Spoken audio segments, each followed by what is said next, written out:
o inário para a tuba. Ele foi criado para adequar a leitura dos hinos à forma da escrita correta para a tuba, na altura em que a tuba soa. Como se sabe, nos grupos de estudos musicais, ao utilizar os métodos de tuba constantes no programa mínimo, o candidato aprende a leitura da partitura musical na oitava onde soa o instrumento. Porém, ao utilizar o inário em dó, a voz do baixo está escrita uma oitava acima do que o candidato aprendeu, o que exige que o tubista faça uma transposição mental uma oitava abaixo da escrita do inário em dó.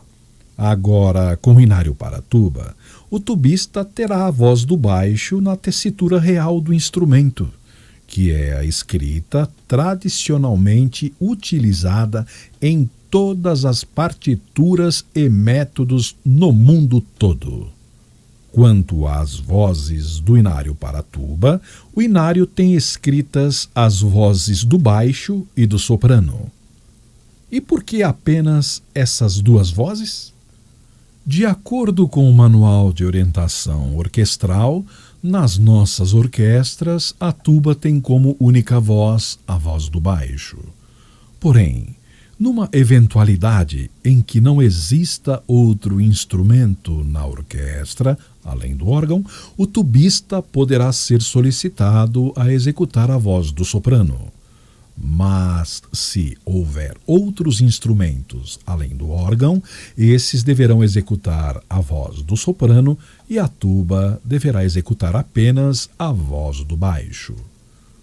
Com relação à altura da voz do soprano, no inário para tuba, essa voz está escrita 2 oitavas abaixo da altura do inário em dó, porque essa é a altura executada pela tuba.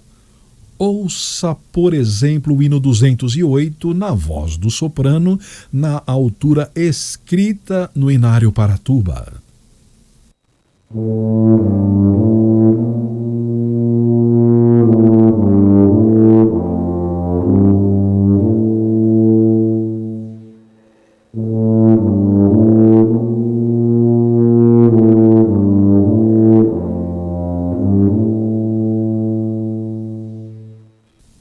Porém, caso o encarregado entenda que o tubista tenha capacidade de executar o soprano 1 oitava acima da escrita nesse inário, poderá autorizar. Ouça como soa o soprano do hino 208, 1 oitava acima da escrita do inário para tuba.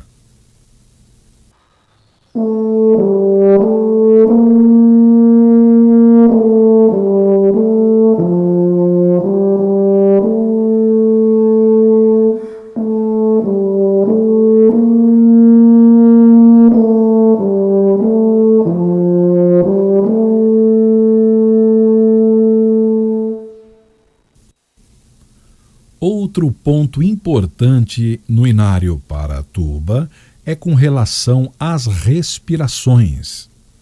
Como se sabe, todos os inários de música possuem as vírgulas de respiração obrigatórias em cada uma das vozes, e essas vírgulas de respiração devem ser sempre respeitadas.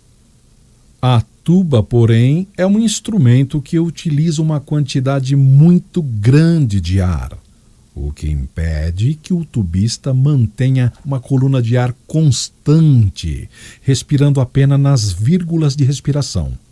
Por isso, no inário em dó, dizia que o tubista era livre para respirar onde sentisse necessidade. Porém, a falta de uma sinalização de respiração adequada faz com que o músico não sustente muitas vezes o valor completo das notas, cortando o valor da nota antes do tempo ou respirando de forma descontrolada pela falta de ar, atacando a nota seguinte de forma agressiva.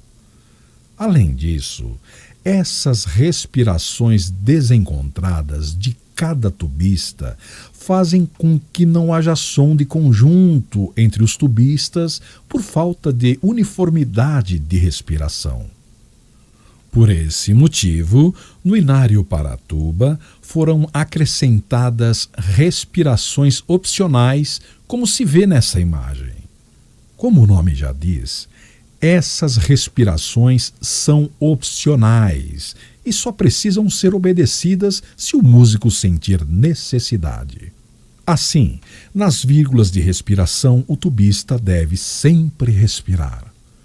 Nos sinais de respiração opcional, o tubista só respira se achar que precisa.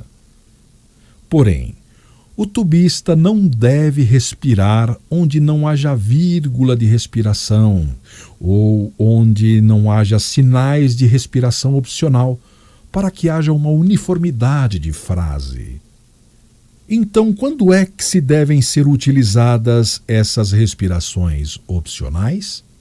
Imagine que o tubista esteja tocando numa orquestra com muitas tubas e, por isso, o tubista esteja tocando numa dinâmica piano e o hino esteja sendo tocado numa velocidade média ou próximo da máxima.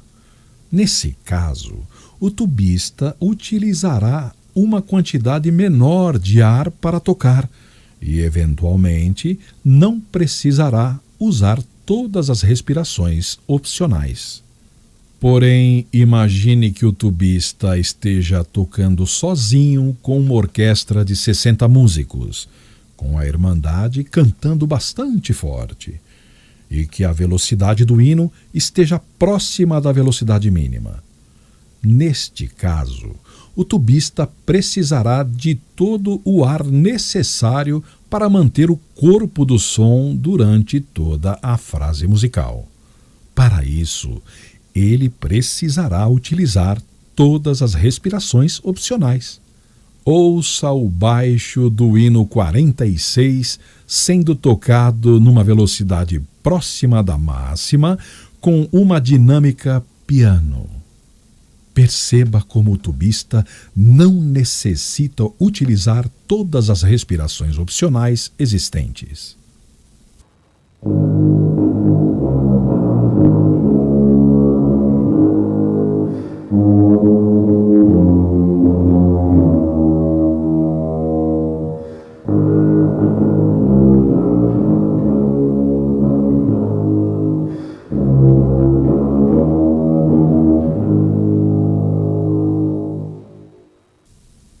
Ouça agora o baixo do hino 46 sendo tocado numa velocidade próxima da mínima, com uma dinâmica forte, como se o tubista estivesse tocando sozinho numa orquestra com 60 músicos.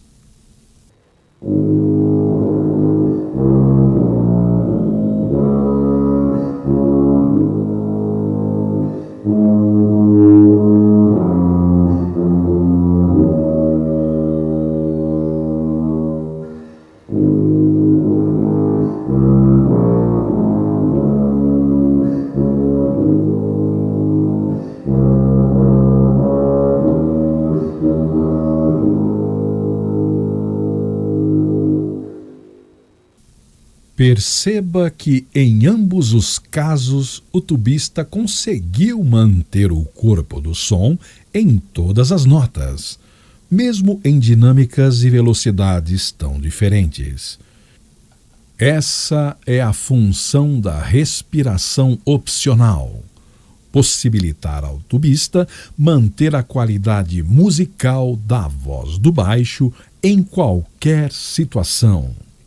E alguns irmãos podem perguntar: este inário é para todas as afinações de tuba? Sim. Como está escrito nas instruções de utilização do inário para a tuba não é um instrumento transpositor, ou seja, a partitura é sempre a mesma, independente da afinação da tuba. O que muda são as posições do dedilhado de cada tuba. Dessa forma, esse inário está escrito para ser utilizado por todos os modelos de tuba, independente de ser um modelo afinado em si bemol, dó, mi bemol ou fá. Outra dúvida que pode aparecer é: eu não aprendi a ler essas notas graves na minha época. Será que sou obrigado a utilizar esse inário? Nisso é importante lembrar que o inário para a tuba é opcional. Se o irmão quiser continuar utilizando o seu inário atual, não há impedimento. Porém, os benefícios das respirações opcionais são muito maiores do que a dificuldade de se adaptar a essa leitura. Então, ainda que o irmão tenha aprendido em outros métodos mais antigos, é possível se adaptar à escrita correta em pouco tempo. Porém, isso fica a critério de cada tubista, que é livre para utilizar este inário.